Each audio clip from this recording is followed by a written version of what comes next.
Hi, Sir Simon. Hi, David. How are you? Okay naman po. Still working from home, sir. Thank you again, sir, for Most of this. us are doing that still.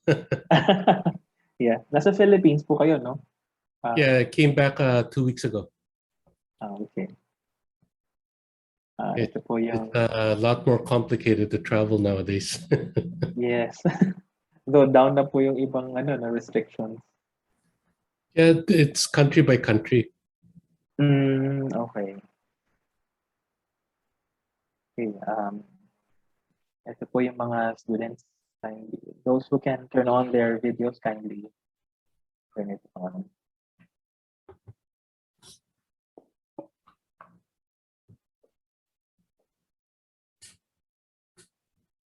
Pero share ko lang, no, ito pong mga estudyante na to ay from the Pamantasan, Lungsod ng Maynila. I was teaching there 5 years ago, sir. Doon din po ako nag-graduate. And then, ngayon naman po, unti-unti lang I do thesis advising. Some members of the group here, I advise them on their thesis. And then, nagkataon po na meron silang isang subject that they needed a CEO, a president to be interviewed for. Kaya po, yun, na-i-recommend ko na po kayo. And thankfully, pumayag kayo. Well, that's why I had to ask you which hat I'm supposed to be wearing. Yes, sir. Those are please with your rich, rich experience handling all other companies. Please feel free to share them, your experiences. So I think the team is ready now. Sila na po ang mag-take over. I'll be here lang po. Well, Dave, I also made you host because you said somebody wanted to record. Yes, sir. I'm recording it now. Okay. Para po magamit later. Okay. Sa team, kindly introduce yourselves na po.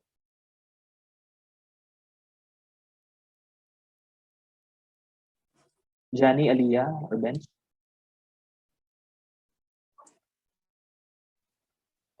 Good afternoon po again, sir. First of all po, we would like to express our sincerest and deepest gratitude po for allowing us or granting our request for interview today.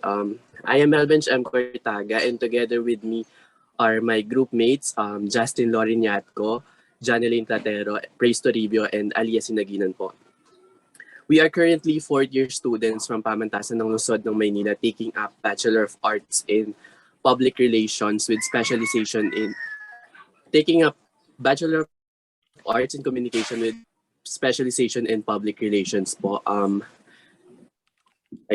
To briefly discuss po our agenda for today, as PR students po, we currently have a subject called Communication Management, wherein we study the systematic flow of directives or messages within organizations. And in line with that, we are tasked to have an interview with series of personalities or companies and to briefly share what we have been doing in the past. We recently had a series of interview with the LGU, NGO, SME, and major firms. We recently had a series of interviews po in the last couple of weeks. For LGU, we had Mayor Rex Gatchalian of Valenzuela City, and for NGO naman po, we had Miss Kat Yap Ang for the Vice President for External po ng PRSP, and for NGO naman po, we have Malu Perez, the founder of Caution Project po, and then for SME, we are scheduling an interview with Mr. Manolo po, the owner of Redbone Manila, a meat delivery service po. And finally, for the major firms, or corporation po, we chose OmniPay. With that, sir, I would just run through the questions. Currently po, we had prepared 8 questions po, and these 8 questions is aiming to get or acquire information that talks about communication management po. So for the number 1 questions po, sir, irarantro ko lang po. For the number 1 question, you will briefly share with us about OmniPay po, your products, services, and as a president and CEO, how are you running the companies? With this question, the company po rather. With this question po, you may share about your guiding principles, management style, and etc. po. And then for the number 2 questions po, in terms naman po ng internal communication, how does OmniPay have or do OmniPay have a specific team or department na nag-handle po? For this question, you may discuss po the organizational structure or the business processes of the company po. And then for the number 3 naman po, as a head of the company, what would you consider the most effective set of communication? Wait lang po. Communication tool po.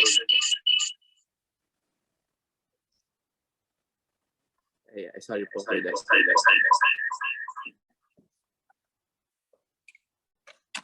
And for number 4 naman po, how are you able to gauge whether a particular internal communication or effort is effective or not? And then for number 5 po, it will talk about the new normal, how your company is adapting to the changes po. In terms of communication, what are the adjustments po na ginawa ng company? And then for the number 6 po, do you think the company will revert to its pre-pandemic internal communication setup, or do the changes you have mentioned prove to be welcome innovations, therefore you will continue using it? And for number 7 question po, what do you think are the most important skill set and values of a good internal communication manager? And then number 8 po, with the fast-paced development of technology or evolving audience preferences and of emerging social trends, how do you think should a president and a CEO like you support their company's internal communications initiatives po?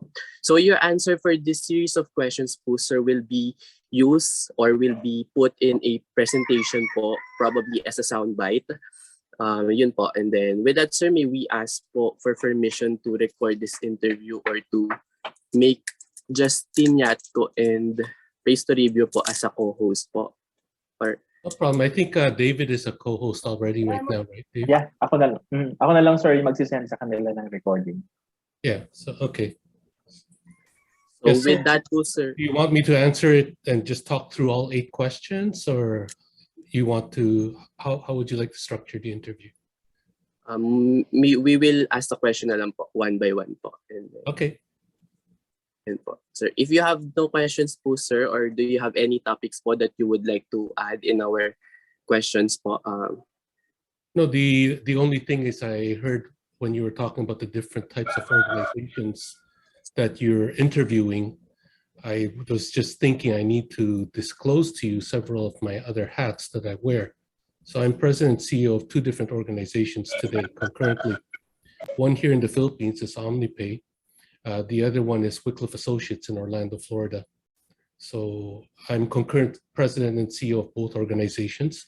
One is a for-profit financial institution, and another one is a not-for-profit Bible translation organization. And so the culture, of course, is different. And so your communication is, of course, also different and adapted to your audience, right? And in your case, you're more, I guess, concerned about the internal audience within the organization.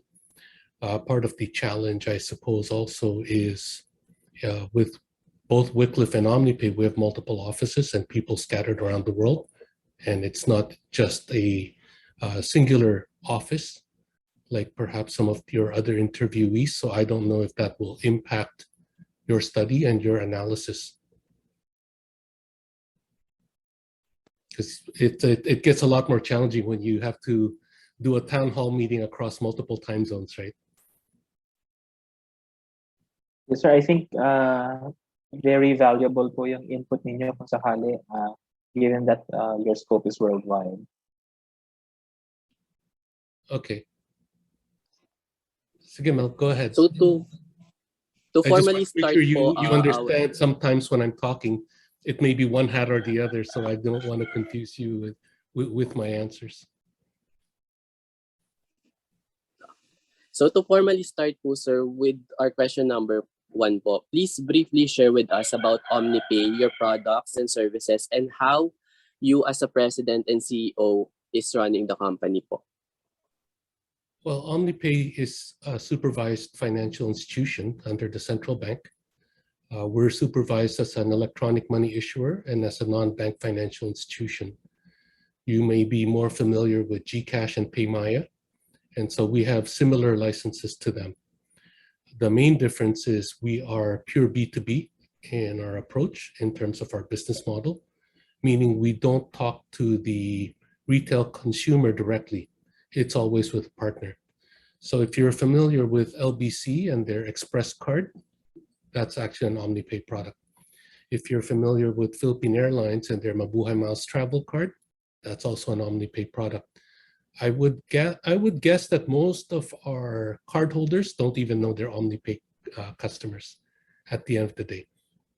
But that's the nature of our business model, and we find it allows us to scale faster, even as a relatively small company. We have, I guess, another key differentiator that we would enjoy is that we own, build, and operate our own technology.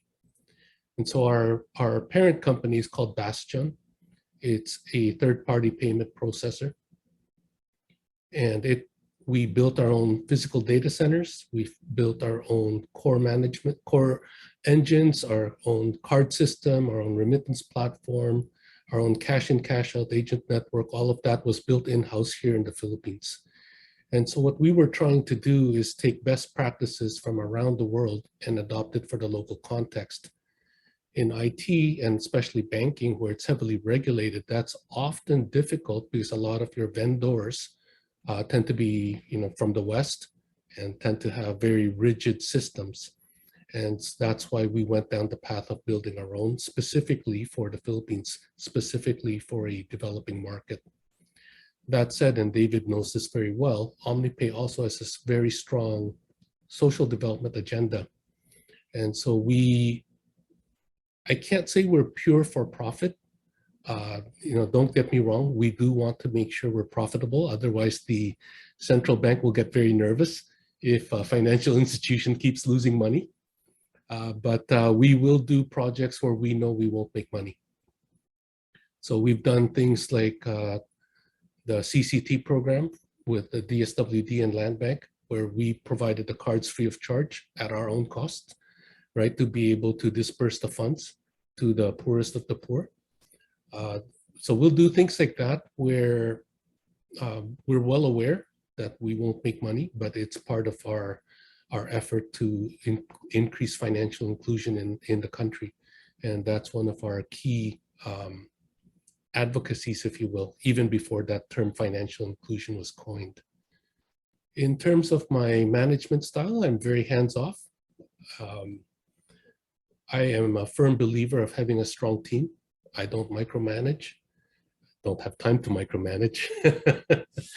And even pre-COVID, I traveled a lot, and David will tell you, I think this year alone, I've been in Toronto, Paris, Orlando before coming back to Manila. And we're only in March. And that's a slow year for me normally. So typically even in normal times, I'm out of the country 2 to 3 times a month. And so in terms of your second question, in terms of our specific structure for communications, a lot of that is done by our HR department. I guess in some sense, we were better positioned than most organizations going into the pandemic, largely because we work in different countries. I travel a lot, so the remote communications, all of those systems, protocols, processes were already in place. In terms of our employees having laptops, VPNs to secure their communications, mobile devices for access into the internet, all of that was in place. It's not like we had to go out and buy new equipment just to go into lockdown, right? All of that was already there. I think where we found it challenging sometimes isn't so much from the employer standpoint, but sometimes in the West, it's easy for them to say work from home, right? Because they're typically nuclear family. Here in Asia and in Africa, we tend to have intergenerational families within a single household. And so the privacy then becomes an issue, and that becomes more of a challenge for the employee in terms of finding a quiet space to be able to work from. And so that's not something we can really intervene with necessarily as a company, but that's the reality. So when the World Health Organization comes out with these pronouncements, we're always very careful to make sure we can localize it. The other part why we were, I guess, better positioned than most, I would think, is because we were more monitoring the coronavirus in December 2019. And by January 2020, we were already hoarding masks, alcohol, ammunition, trying to buy vaccines as early as then, right? So when we declared lockdown before the government did, and so we sent our people home, we had them stock up on groceries, gave them extra money to be able to do that. So in some sense, I guess the international nature of our business, I guess, helped us to prepare, because we were always looking outside and we're not just looking within the Philippines. And so having that broader perspective really helped us in terms of being better prepared for the pandemic. So if I'm in Las Vegas, for example, in January 2020, and I go to the drugstore to buy masks, and I find out the shelves are cleaned out, and I ask the storekeeper, and I find who happens to be Filipino, and he tells me, "Oh, sir, pinakyaw lahat ng mga Chinese galing sa mainland." That to me is a pretty good flag for hoarding, right? So right out of that drugstore, I was calling the office. I said, "Just buy. I don't care what price. Just buy all the N95 masks, you name it." We bought from Japan, Korea, Malaysia, Singapore. You name it, we were importing masks from all over the place just for our own use. And so in terms of I guess in your second question, the specific structure for communications, we use multi-channel. I think if it's a more complicated communications, typically it's by email, and then maybe an attached PDF if it's going to be part of the policy. In terms of immediate communications, we use Signal a lot as the platform for instant messaging, for more directive type communications. For more conversational, we use gather.town. I don't know if you guys are familiar with it. Does anybody know what gather.town is like? Okay, check it out, www.gather.town, TOWN. Basically, we actually learned about it from Canada. My daughter is enrolled at the University of Toronto, taking her MBA at Rotman's, and this is what U of T uses. Then basically what it allows is a sense of community and allows for informal interactions on a website. Also, think of a primitive metaverse with a bunch of anime characters, basically your avatars running around, a floor plan that mimics your office, okay, or the university or the building. And honestly, from my perspective, I didn't think it was very relevant, or useful. But for the younger generation like yourselves, they love it. And so you can walk around the office, your avatar will walk around the office, you can bump into people and have informal conversations, right? Or in my case, they see me walking down the hall, they all scatter.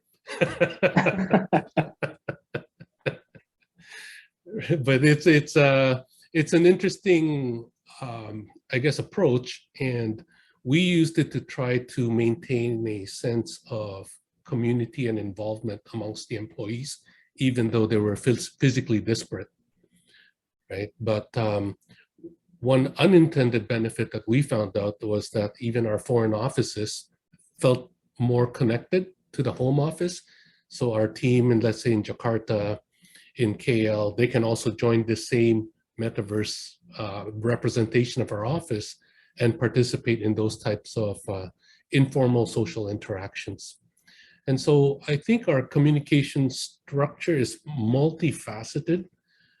We rarely will have a physical town hall type meeting. I think we'll have that typically on, well, David knows, he's been to some of our parties.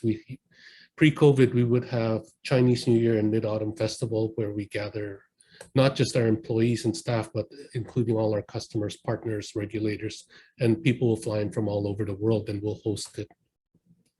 So that's typically twice a year, but most of it is very much electronic. And I think part of that is driven by the fact that we're a highly regulated company because of our BSP license. And so the central bank, when they come in and do an examination and audit, they want to make sure they want to be able to see proof. What did you say on what date at what time, right? So having written communications then is most suited for it.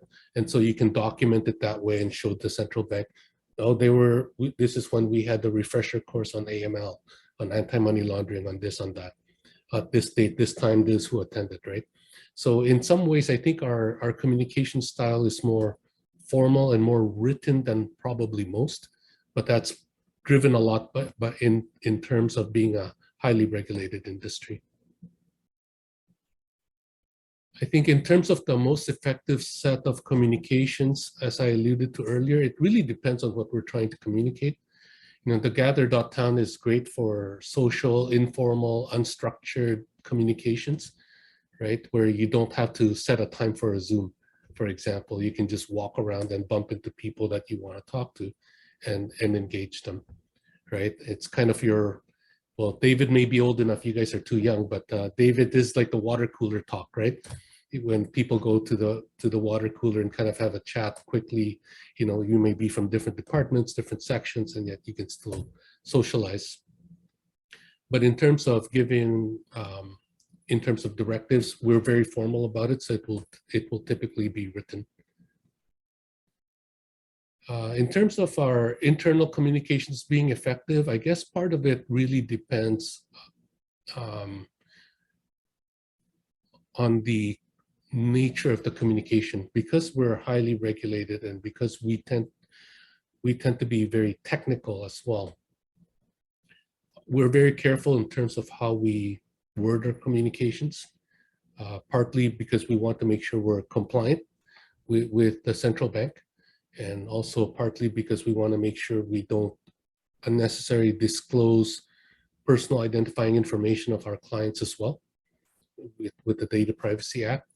So typically a lot of our formal communications will run through our legal department. So we have an in-house lawyer that is our corporate secretary, and will do a check just to make sure, you know, what we're trying to say is in line with the law and with the relevant regulations. In terms of internal communications, how we gauge it is we test, right? So if we run a program on data privacy or anti-money laundering, we'll test the staff to check their comprehension. And I think, I don't know, Dave, if you ever sat in on it, we actually held some for World Vision, I think on data privacy specifically, and cybersecurity as well, where our team went to World Vision to share what we do, because again, we're very highly structured, and so we're probably more formal than most in terms of how we address a lot of these challenges. So in terms of our gauging if the communications is effective, typically, one, we do test.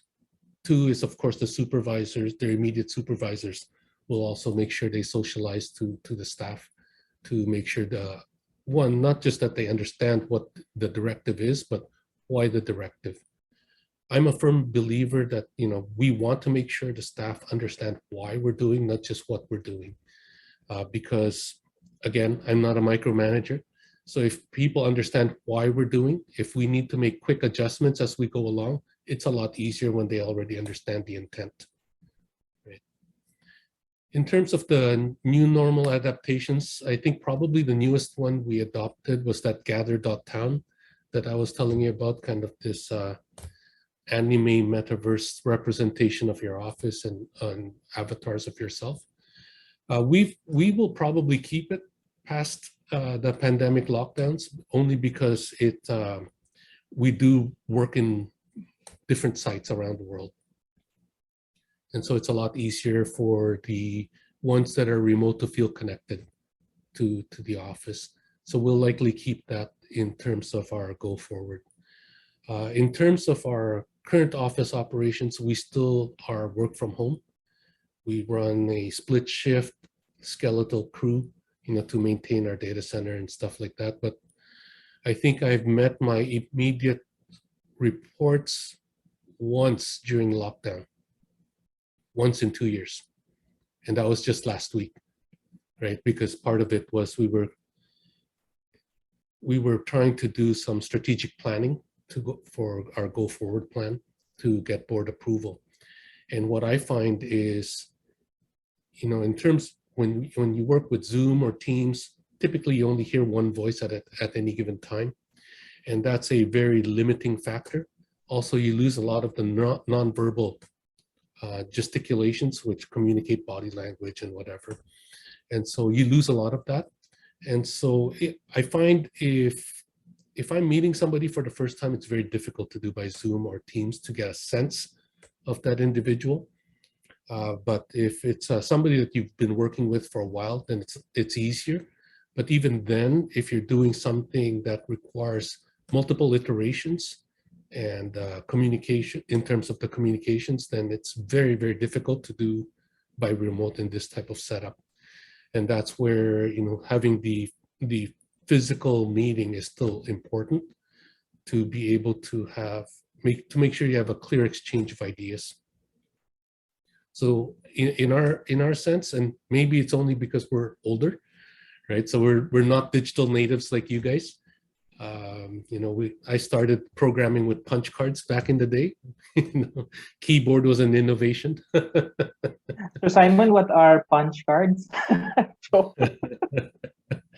So back in the old days of mainframes, each punch card basically represents a line of code, and you would code it using a pencil to fill in the blanks or the circles, and that's how you code. So each punch card represents one line of code, and that's how you would program the computer to tell it to do whatever you wanted it to do. I think Aliyah has a follow-up question on face-to-face meetup. Sure. Hi, good afternoon po. I just have a question po regarding face-to-face meetings. Do you conduct po face-to-face meetings with your staff, or do you just do this with the company executives because you let the leaders relay the messages for you? Right now, we haven't done a full town hall since lockdown. So right now we're relying on the chain of command to push the message down. Partly because it's difficult to socially distance when you gather everyone together. Also, it's a huge risk for us in the sense that we need to make sure we keep our systems up 24/7, right? And so we're running, we measure our uptime, and that's one of the metrics I look at every morning. Are we up 99.9999% of the time? If there was a glitch, did something go down? We have fiber from 4 different providers into our data center, right? So we won't risk that just to make sure we have direct communications with the staff. So right now we do it layer by layer, just to be able to minimize the exposure. We have experienced vaccine breakthroughs. So just so you're aware, we bought our own vaccines. We bought Moderna. And so we didn't just vaccinate our employees, we actually did their entire households as well, right? So we were very proactive in that approach, because my logic was, if I vaccinate my employee, but his daughter gets sick or his mother gets sick, his productivity is still affected, right? So might as well just do the entire household. So that's what we did. But even with those efforts, we did experience several vaccine breakthroughs, right? So what we do is every time there's a new shift coming on, we do a test. So we'll have a nurse on site, we'll do a test before they enter the office. And so we haven't had any transmission within the office because of that. We've been able to catch it. But certainly that's why we're very careful not to have the full company in one place at one time, because it becomes a risk in terms of our business continuity and resiliency. Okay po, thank you po. But before po the pandemic came Before po, the pandemic, we would hold twice a year, at least twice a year. We would have town halls. sometimes more often if there's a special occasion or a big announcement, but it's pretty rare, I would say, in terms of having the full office, only because we're scattered.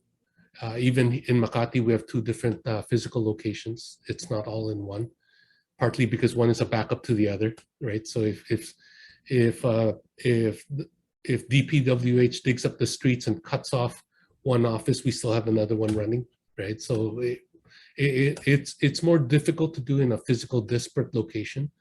So sometimes what we'll do is the senior executives will be the ones that go spread out and go to the different locations to convey the message, if it's that important. Okay po. May I also ask po, what kind of messages are this po? Ano po yung mga malalaking announcements po to conduct this kinds of meeting po? Typically for us, it's if we're doing something new. Let's say during lockdown, we started a health sciences division, partly out of desperation, because at that time, you remember the early days, there weren't even enough test kits in country. And so we used one of our companies that had an existing Bureau of Customs importation license and applied for FDA license to operate from the Food and Drug Administration to be able to import our own test kits. But because of that, we figured, well, now that we have this license to operate from the FDA, we might as well do something with it, right? So we've started importing new technologies that we don't see in country. I think we've done maybe 4 batches of handheld ultrasound devices, for example, that the doctors are now using. So instead of them having to send the patient to the hospital to a big ultrasound machine and be exposed to possibly, all the other viruses and diseases in the hospital, they can just take them in the clinic and do the ultrasound, whether it's for OB or for sports injuries or whatnot, right? And it's just handheld and it's linked up to the cloud. And that's where our technology background kicks in. And so we're then able to take that input, send it to a sonologist who may be operating by remote, get the diagnosis and have it back to the patient and the administering doctor, right? So I think, when we do those types of announcements where it's a big shift, I guess, in terms of what we're doing or new addition, or for example, we completed our contract with the central bank to deliver the new real-time gross settlement system to the BSP during lockdown. So that was July last year. So that's when we convened in that case, a virtual town hall meeting, just to announce to everyone that we hit this big milestone in terms of delivering on our contract to the central bank. And again, to congratulate everybody as well, because it was a challenging contract because we won the contract pre-COVID, but all the implementation was during COVID. So it was extremely challenging from a logistics standpoint.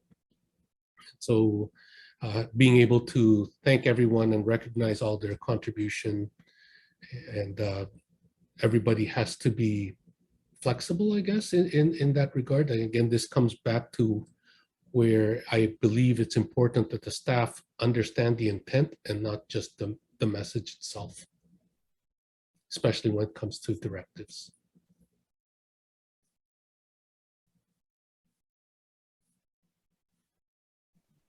For question number 6, 7, 8. Then Go ahead.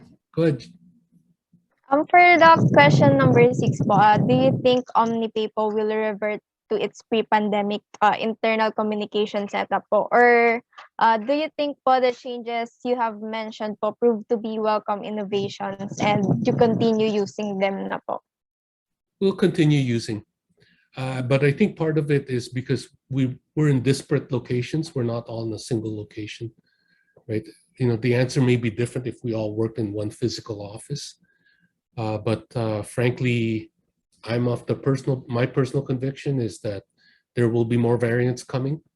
And so, we're not, again, as I told you, we haven't loosened our own restriction. I know we went from alert level 4 or 5 down to 1, we're running the same restrictions we were at from day one of the lockdowns. We haven't changed. But part of it also is, I think, and David will tell you, we're kind of paranoid about security and resiliency, and so that's kind of our primordial objective. And so, if it meant sacrificing, people, our staff, from seeing each other because we're running split shifts and everything, then that's the price we have to pay for now. What do you think are the most important skill set and values of a good internal communication manager? That's a good question. I think the communications is really, really critical, because I find, especially if it's cross-cultural or cross-generational, there's a lot that's lost, right? And there's a lot of, I guess, assumptions, because we may use the same terms differently, right? So the ability to understand the audience, cross-generational, cross-cultural, cross geographies, those are all important skill sets. We don't see a lot of it. We don't see a lot of it, and that's something that we actively will try to inculcate. For example, even just our internal communications between Indonesia and the Philippines, there's always a lot of misunderstandings, because they use the same English terms, but they use it differently, and they have different meanings for it. And even the regulators, same thing. So Bank Indonesia will use one term one way, Bangko Sentral ng Pilipinas will use the same term a different way. And so we're always very careful in terms of communicating to put the context around the different terms. And again, this is where the intent is also important to communicate, not just the content of the message, but also the intent. So that way there's and we try to make sure that there's opportunities for people to question and ask for clarification, right? Some people get offended. I will put people on the spot, and I'll do a round robin and ask everybody to speak up, just to be able to elicit responses sometimes, right? Because if I don't do that, I know in this type of context, you guys are looking at me as an elder, and we're in an Asian context, and the likelihood of you asking me a question out of turn is extremely low, right? Or if you think I may not be open to answer it, you likely won't even ask it, right? So I get that also in the office, and I can tell you my daughter did an internship in our office one time, and she asked me, "Daddy, how come you don't walk around?" I said, "Oh, it's simple, baby. If I walk around, I'm a disruption.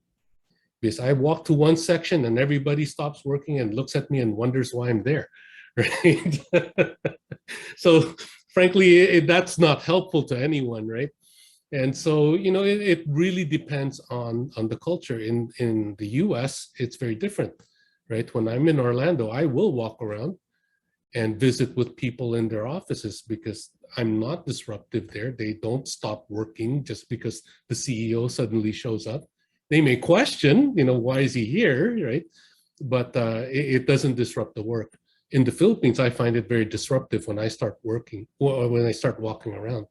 I'll give you an example, and I found it comical. It happened to me shortly after returning here from Canada, because I had worked abroad.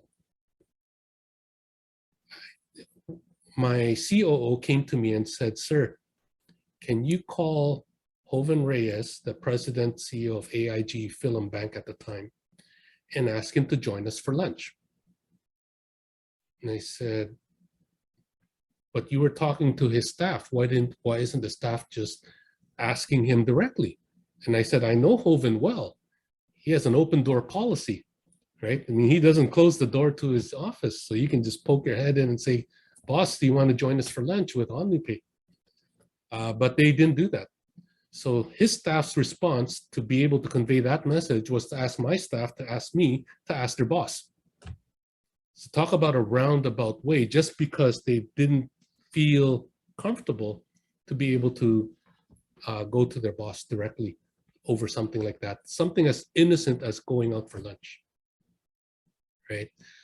So I kind of laughed and chuckled, but that's the challenge of communications, right? In that story where you have two professional organizations, both are financial institutions, both teams know each other, and yet one team can't go to their CEO to ask him to join for a lunch, right? But that's part of the cultural nuances that you have to be aware, I think, as a communications professional. You're going to run into those types of things. If you go to Japan, even where you sit at the table when you at a meeting is very critical, right? And so all those types of things are things that as communications professionals, you have to be very aware. You have to be very sensitive to these types of things, because if you are unaware, then you can't communicate properly. For example, if you meet a Japanese for the first time, and I saw this a lot when I was a JICA consultant between the government of Japan, the government of the Philippines. As you may know, government of Japan funds a lot of projects here. And when I was a JICA consultant, I would sit in, I would see this, I would literally see this happen. The Philippine side will ask the Japanese side for something, and the Japanese side will go like this: hi, hi, hi. After the meeting, the Philippine side is ecstatic. Oh, they agreed to everything. I'm like, no. They were saying, yes, I hear you. They weren't saying, yes, I agree with you. It's very different, right? Again, this is because the Philippine side wasn't aware of the cultural nuance. So something as basic as saying yes or no was completely lost in that communication. Right? So that's where it's very, very critical to be aware of all those nuances, the backgrounds of the people. You may not know, but let's say if I'm meeting somebody, especially outside a cult or in a culture I'm unfamiliar with, I will do quite a bit of research on that person before the actual meeting. And whether you check out his LinkedIn, anything he might have on social media, all those types of things, so you get a sense of the person, how they communicate before the actual meeting. But let's say if you talk to a Cameroonian from Africa, and your first time meeting is in a virtual setting like we have today, we can talk till the cows come home, nothing will get done. It won't be until you break bread with that person and spend time face to face, and he feels your heart and you can feel his heart, then things will move.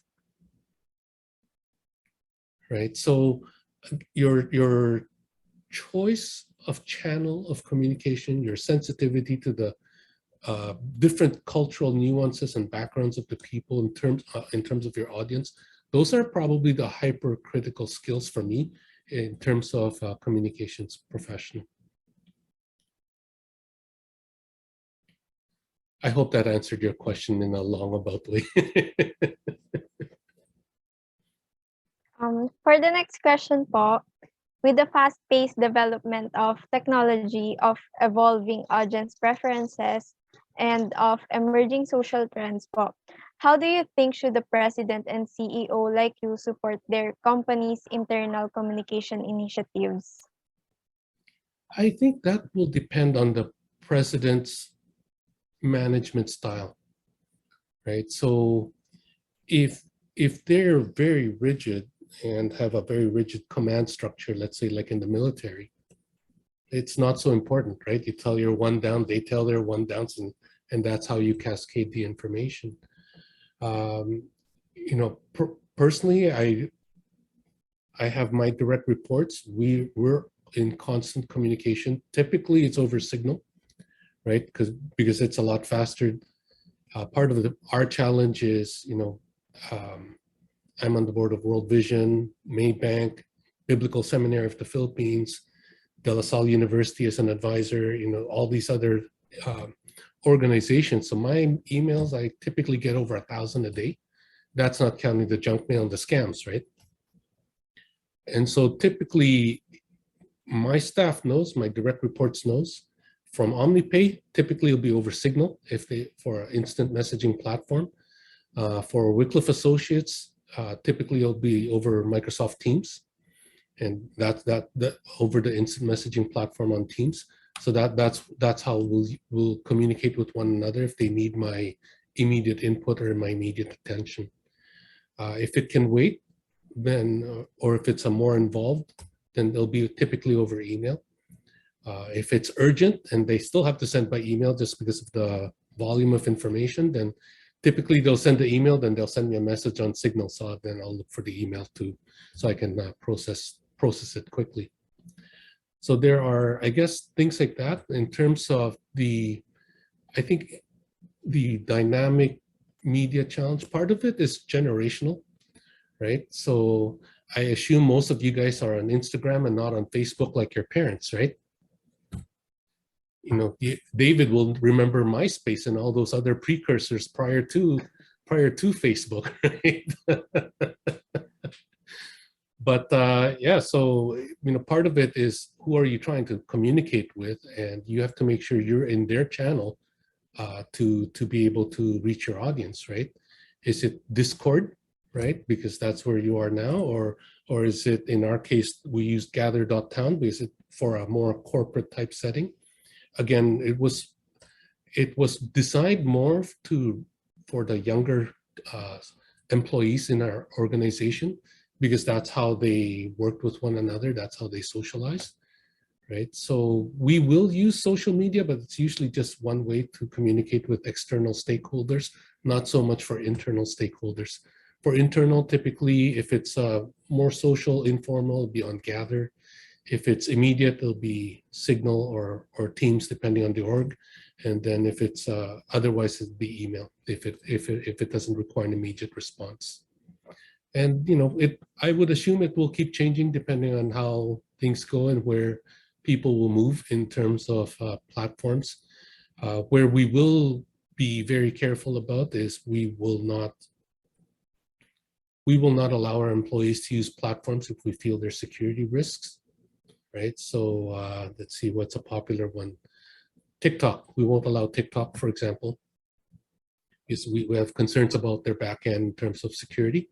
So we won't allow company communications to be done over TikTok, right? We picked Signal and then moved everybody there, right? Because we felt it was more secure out of the mainstream instant messaging platforms. Part of it is because when we go to China, we know WhatsApp is blocked, right? And so things like that, depending on your requirements, you make your own decisions. In our case, because we are comfortable with technology, I guess it's a little bit easier for us to adapt. And we do have younger staff as well who are encouraged to speak their minds and provide inputs, because frankly, gather.town would not have been on my list of communications channels, but that's what they thought was important for them. So we tried it out and people liked it, so we've been on it since. Sir, I have a follow-up question lang po. Sure. With what you have shared so far, it's very interesting and apparent that companies like OmniPay is playing a very crucial role in our society. With that, sir, may I ask, how does managing communication in a corporation differs from managing communication in a NGO, LGU, or SMEs? I think in OmniPay itself, it's very structured because we're highly regulated, right? Whereas in an NGO, especially in an NGO, let's say like World Vision or Wycliffe, I'm very careful because it's a Christian organization. And so your words can be easily misconstrued and misinterpreted, right? When it's taken out of context.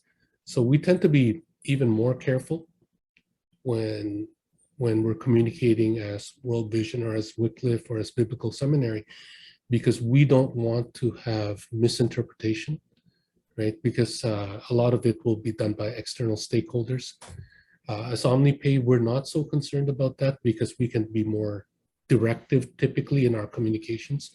the central bank said this, here's the new circular, we need to impose these new regulations or these new requirements, right? So that's very cut and dry. But in a Christian organization, let's say you're talking about, you're asked about politics, for example. And so you would have to be very, very careful in how you measure your words so that people don't misconstrue that you're favoring one candidate over the other or something like that, right? And that you want to be, the perception is sometimes more important than the reality, right? And that's what you're managing in communications. And so that perception is very, very important, even more so, I find, for an NGO than for corporate. For my next po, sir, in a time of digitalization, companies like OmniPeople is, yun nga, as I've mentioned, playing a crucial role. Can you share some best practices po that companies may adapt or any advice or tips po in managing internal communication effectively po? That's tough because we learn as we go along, and part of our challenge is, when we want to communicate something, if it's internal, we'll run it through both HR and legal typically, right? And then let's say if I want to communicate a specific message, I'll run it through them, and then it comes back. Then we'll do the final edits before it goes out, right? So it's pretty rare that I'll just write a directive or a memo and send it out right away, unless it's an emergency, right? So for example, let's say for COVID, for lockdown, right? We didn't have the luxury of time, and part of it is because we imposed our own lockdown as a company, even before the government did. Right, so we made sure that I was personally sending out a whole host of directives just because there wasn't time to vet it anymore.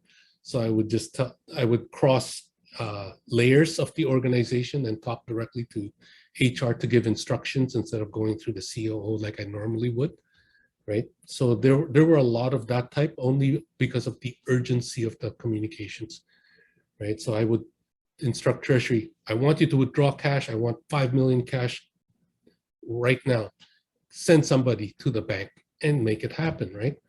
So normally I would go through, let's say, the CFO. He would then tell the treasurer, have it prepared and everything, right? This time it wasn't just this is what I want like this, and get it done, right? Part of it is because, we want to make sure that when we go into lockdown, we send our employees home, they have money to stock up for their own household, right? And so we wanted to make sure we provided them the means. And frankly, there wasn't enough time to say, oh, does this employee have means? This one does not. So we kind of just did a blanket one and said, that's part of the cost, right? And we just went across the board and let's say, okay, give everybody 20,000 for the first week and just be done with it. Go stock up on food, right? And for the junior staff, that's probably more than their monthly salary. But we want to make sure they had no excuse to run out of food and water at home, right? The basics. And so we did that. So things like that. Then where you have to be, I guess, pragmatic in the sense. I typically will follow the chain of command normally under normal circumstances, but if it's urgent, then we'll do that. Or when we had the earthquake and we had to evacuate the building, things like that. Part of it is we have the protocols, so the security teams will do the sweep because we have some deaf mutes on staff. And so when the sirens go off and the lights start blinking, they may not realize what's going on and they don't hear the alarms, right? So our teams will do a security sweep. And David, you'll get a kick out of this. I had guests from Singapore at the time. And I was trying to send them out with the staff to start going down the fire escape because we were 27 floors. And they refused to leave. They wanted to wait for me. And I said, no, you don't understand. I'm the last one out. Because after the security teams are out, only when I'm sure there's nobody left, that's when we leave. And so we typically bring up the rear in an evacuation. And then, of course, as people are milling around outside, we'll send people to, we'll have cash go to the 7-Eleven and buy Gatorade or whatever for, as you're waiting in the heat, right? But those types of things, if you're not prepared and that's not part of your protocol, then it's kind of messy. In our case, because it is documented in terms of what are you supposed to do in a specific situation, all of that is fairly rigid in some sense, and something that most people don't realize, and we're probably one of the few companies that have this, we keep a lot of aquariums in the office with monster fish and exotic fish and the like. The aquariums have their own genset. So in terms of our business resiliency, there's a separate genset that the teams have to turn on before evacuating, right? Or in a power outage, right? But all of that is documented. The central bank laughed at us because it was actually documented. And I said, well, what we document is what we have to practice, right? So of course, that's part of what we practice. So that I guess is, part of it is you need to be flexible, but part of it is, what are you trying to communicate in what time span, and to who, right? And if you're evacuating an earthquake, everybody's physically present. So in that sense, it's all verbal, right? Just say, go, go, go, lock up and go, right? And then our security teams will do the sweep. Then, once I'm satisfied everybody's out, do the head count, then we'll leave, right? That type of thing, but that's rare. That's happened once in 20 years or something, right? Or let's say during Typhoon Milenio,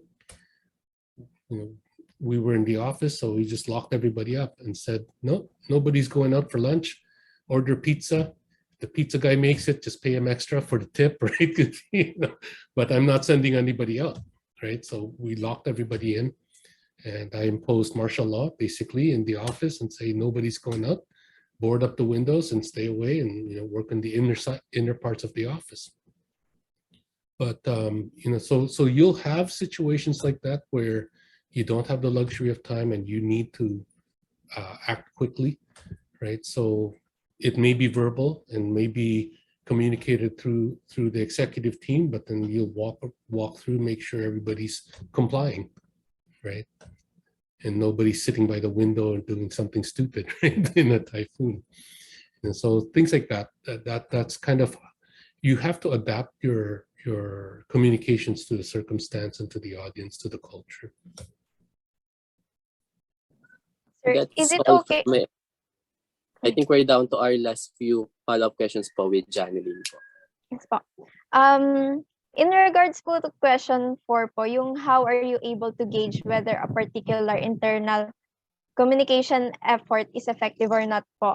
You have mentioned po that you test it po. Parang how do you test po its effectivity, and what tool do you use po to test the effectivity? It depends on what we're testing. For example, if we're testing, if we run a training session for phishing scams, right? Because we're in the payments business, we move money, right? So cybersecurity for us is top of mind, right? And we drill that into the staff all the time.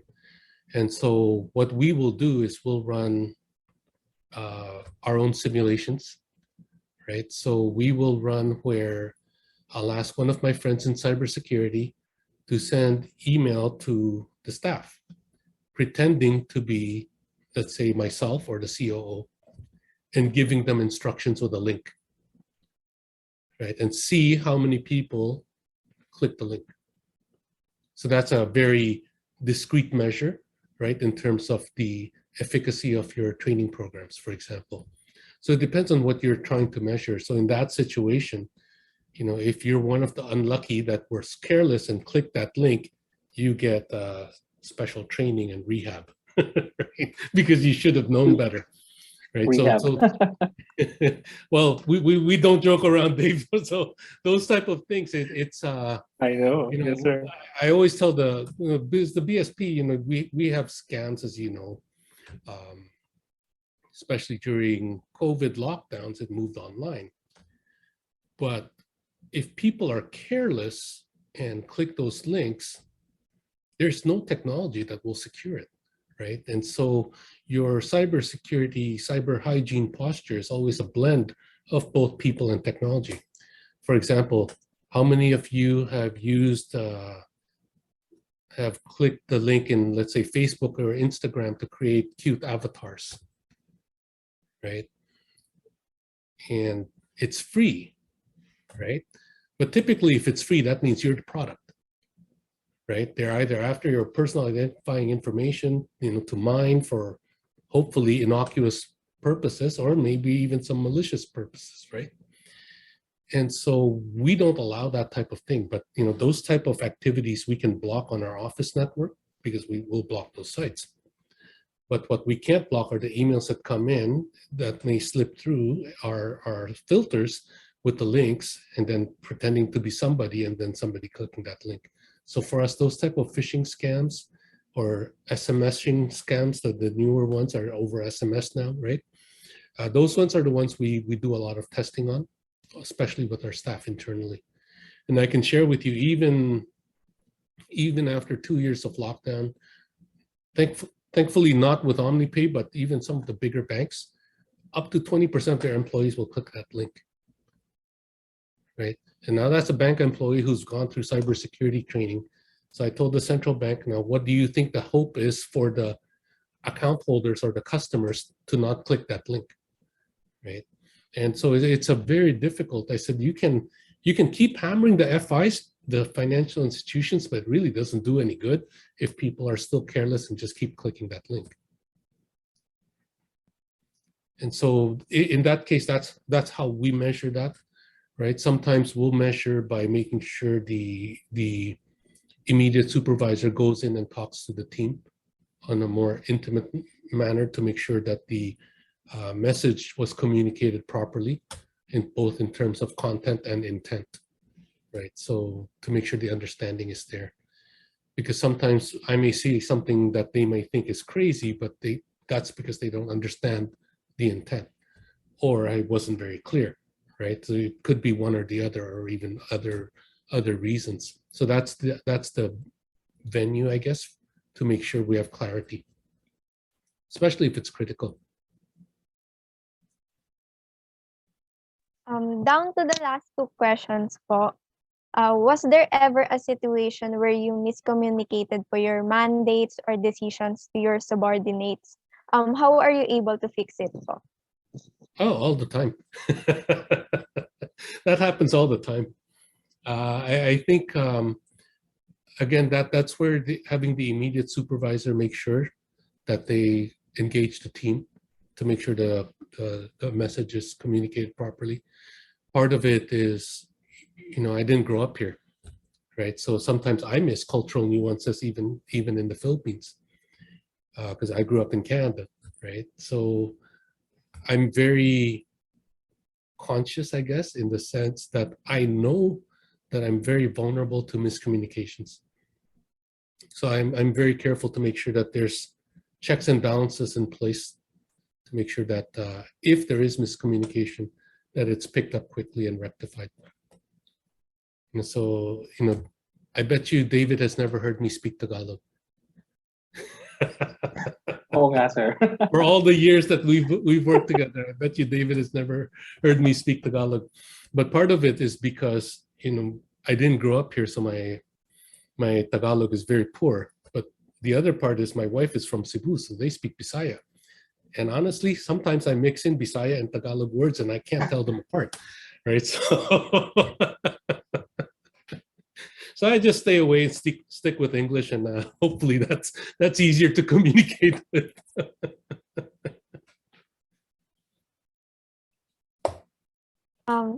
For the last question po, parang can you share with us a situation po wherein a decision is not accepted by your subordinates openly? How did you resolve it po? That actually isn't as rare as you might think. I think part of it is I don't like yes men, but that's my personal management style, right? I have no delusions that I know everything. Okay, so even though I'm CEO, I'm very well aware I don't know everything. And typically my challenge to the team is, hey, you're closer to the ground, you're closer to the field. You should be telling me what you're recommending. I shouldn't be the one deciding because you're the one closer to the situation, right? And so I find in this cultural context, that's hard to do sometimes because a lot of people are shy and they just want to wait for orders, right? At the junior staff level. And so the challenge then is, how do you give them the confidence to be able to speak up and actually maybe even recommend a decision, right? And so that's something we try to encourage. But you know, really, my personal style is I'm very aware that I don't know everything and I don't know better than everyone, right? So I will encourage the honest feedback from my team, right? We do make sure that, and one critical part is never shoot the messenger. You shoot the messenger once and nobody will communicate again, right? So I'm very, very careful, even if I'm upset, not to shoot the messenger. Because it will damage the communications channel with the organization, right? So, you know, when they disagree, it's fine. You know, what our rule is, we can disagree internally, but once we go external, then it's a unified front, right? So it's kind of like how a board of directors will work. Individually, the directors will vote, but once the vote is done, then that's the board decision, right? No matter what you feel or how you voted as an individual director, it doesn't matter. All that matters is this is the board decision, full stop, right? So internally, we encourage dissenting opinions, right? And frankly, because of the nature of our business, it changes all the time, right? Every time you sleep, it changes, right? So nobody knows everything. And so we're always being challenged to move forward and innovate. And so when you do that, mistakes and failures are normal, right? And so as a company culture, we don't punish failure, especially when it's innovation related. You learn from the failure and then move forward. Just don't keep repeating the same failure, right? And so our mantra is kind of learn fast, fail faster. It's okay to fail, you know, just don't, but you also have to be ready to pull the plug. I'll give you an example. We tried several years ago, I think maybe 10 years, 12 years ago, we tried to develop a payment system for the sari-sari store. Okay, we have about 1 million sari-sari stores in the Philippines, right? And so we figured, hey, you know, the nanays might actually benefit if we build an inventory system for them that they can use on an app, right? So if they sell a sachet of Tide, if they sell a pack of instant noodles or whatever, they can just note it down on the app, and then it will then hook up to Procter & Gamble, Unilever, Coca-Cola, whoever else is supplying them.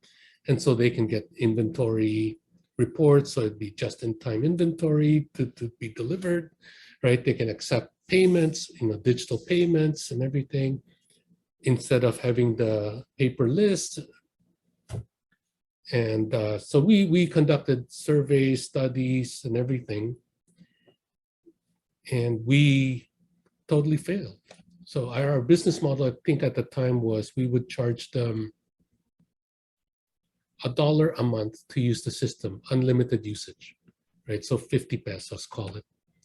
And they would have access to the system. They would then be able to take remittances from abroad and all that. And I can tell you at that time, their average ticket size or transaction size at the sari-sari store was 25 pesos 70 centavos, right, in Metro Manila. So we did all that type of survey work. We made sure we had a good understanding of how they ran their business in the sari-sari store, who their suppliers were, what their ecosystem looked like, the value chain. And so we developed this payment system that was mobile app based. and nobody wanted to use it. None of the sari-sari stores. Do you know why? Because we missed something very important. They didn't want the tax authorities to know. So they didn't want it electronic. They wanted to keep it cash. Because we missed that one factor, all the time and effort we put into building that payment system for the sari-sari store, was basically thrown away. But it's, made you learn as not just myself, but as an organization, to make sure that you don't miss one of those check boxes, right? Part of it is, I think we went into it thinking that we knew better than the nanais what the technology can do for them. So we just said, okay, what are you doing and how can we automate it, right? And not understanding why are you doing what you're doing, which was the critical part. Which is why I think, from this interview, if you take away one thing, is it's not just the content, it's the intent.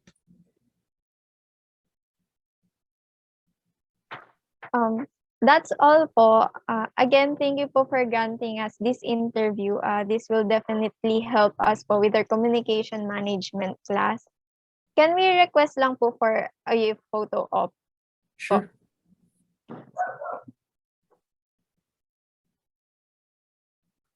Okay, I'm One. taking Ayan. the photo na po. Okay, 1, 2, 3. Wait lang, for a while lang po. Save ko lang. Ayan po. Another one. 1, 2, 3. Okay po. Okay na po.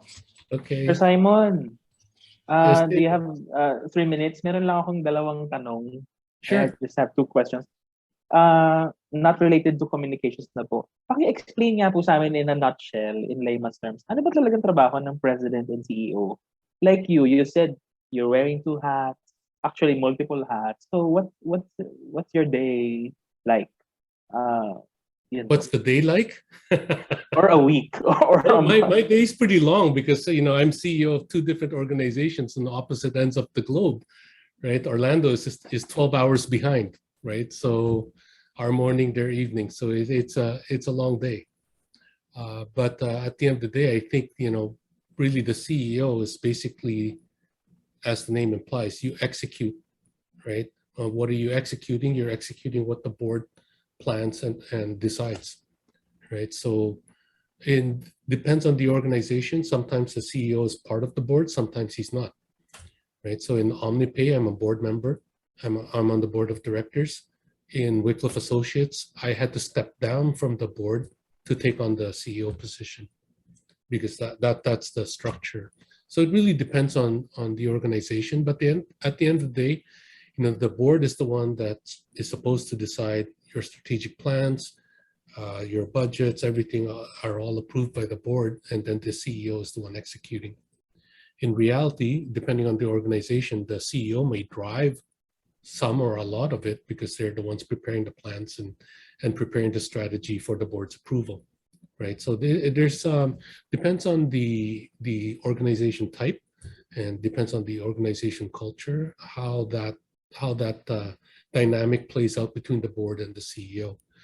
Now, typically for me, I don't know if you guys studied Carver model of governance, but basically, the Carver model of governance has 2 principles. One, the board speaks with one voice, right? Meaning the individual directors can't give you different instructions that may be. We've all seen this in power plays in some of the boardroom battles, right? So that's why it's important that the board speaks with one voice. The second is the board only gives instruction to the CEO, so that the board will not tell the COO what to do. If they want to tell the CEO something, has to, in terms of instruction, has to come through me, right? Just to avoid confusion and to maintain that command responsibility. Now, if the board wants to talk to the COO to get information, then that's fine, but they cannot give instructions. So that's for me, those are kind of the guiding principles when we run organizations And David will tell you, as chairman of World Vision, I will never give instructions directly to the staff. It will always go through our executive director. Now, I'm very, very conscious of that type of dynamic. So I want to make sure, since we hold the CEO responsible, he has the commensurate authority as well to be able to execute, right? And so I guess I have a unique perspective both as CEO and as chair. So I see both sides of the coin. Okay. One last, sir.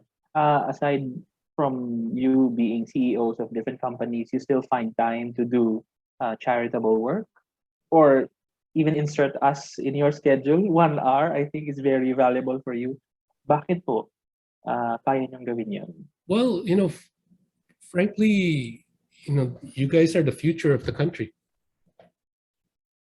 And I don't know how else to put it. If we don't take time to help develop you as you go down your journey, then you guys will be making the same mistakes we made. And I'd rather you learn with a scholarship than having to pay your own tuition. Right? And so that's one of the reasons, as David knows, I speak at UP, Ateneo. I'm on the board of advisors of LaSalle.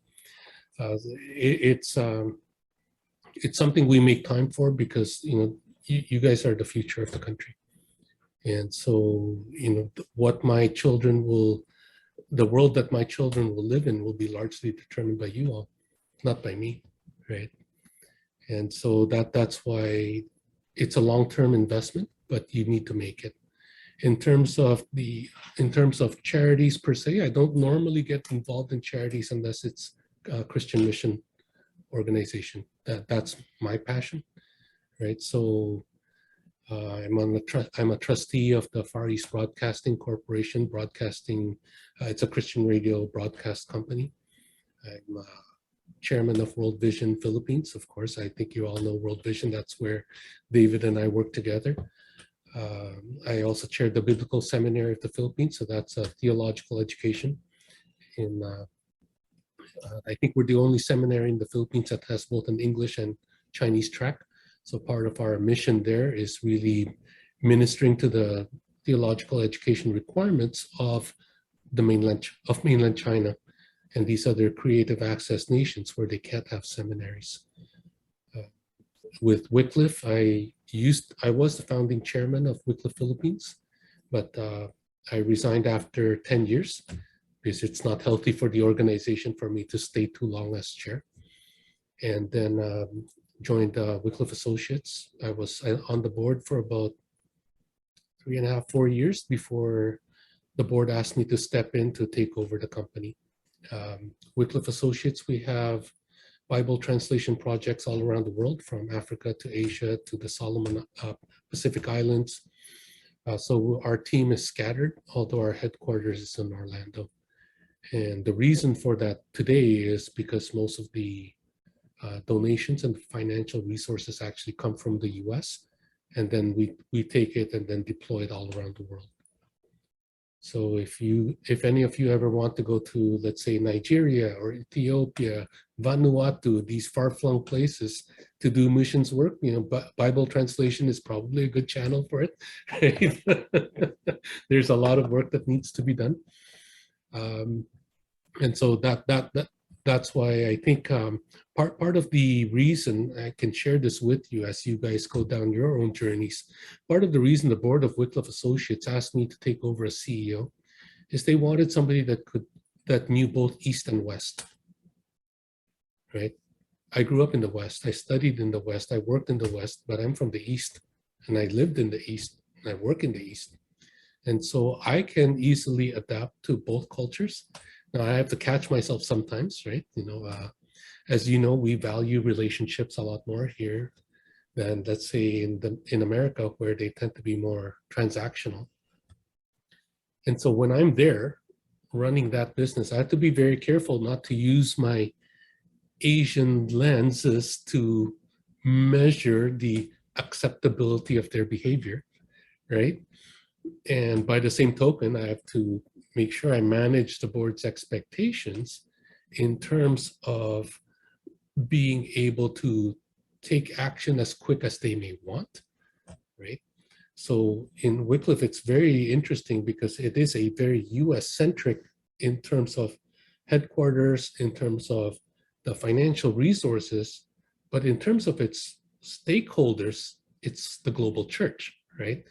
And the global church acts very, very differently from the Western church. And so that's the, I guess, the challenge now for a lot of these traditionally, historically Western mission organizations, even World Vision, right? Started with Bob Pierce in the US and everything as an American, right? But, you know, we have to localize it and stay true to the values, and that's always the challenge. Okay. So this globalization that you hear a lot of, there's no one size fits all, and it's not always neat and tidy, and you know, every country is different, right? And they look at Asia as Asia, not realizing the Filipino is very different from the Indonesian, from the Malaysian, from the Cambodian, right? And sometimes we look at Africa as one continent, and that not realizing there's 2/3 Anglophones, 1/3 Francophones. The Cameroonians are Francophones, so they don't get along so well with the Kenyans who may be Anglophones, right? You know, so all those types of dynamics, if you're not aware, then you know you're going to be stepping into a lot of landmines from your communications aspect, right? Okay. Thank you, Sir Simon. Yun lang po. Very fruitful yung meeting na ito. You're Okay, welcome. kayo po, baka may tanong kayo sa kanila or wala naman po siguro. No, I just want to encourage you. I think, you know, communications is critical, but again, just be aware, you know, sometimes our personal biases get in the way, and especially if you're working in a cross-cultural setting, you have to be very, very conscious not to let your own personal biases and maybe even prejudices get in the way of the communications. Okay, with that, maraming salamat po, Sir Simon. I hope to You're welcome. meet you in the office or online na lang ulit. Looking Okay. forward to it. Sige po. We'll end the meeting now, sir. Okay. Thank you Thanks, so everyone. much. Hope you all learned something. Sige Thank you po. po. Bye-bye. Thank Thank you you very Bye-bye. much po. You're welcome.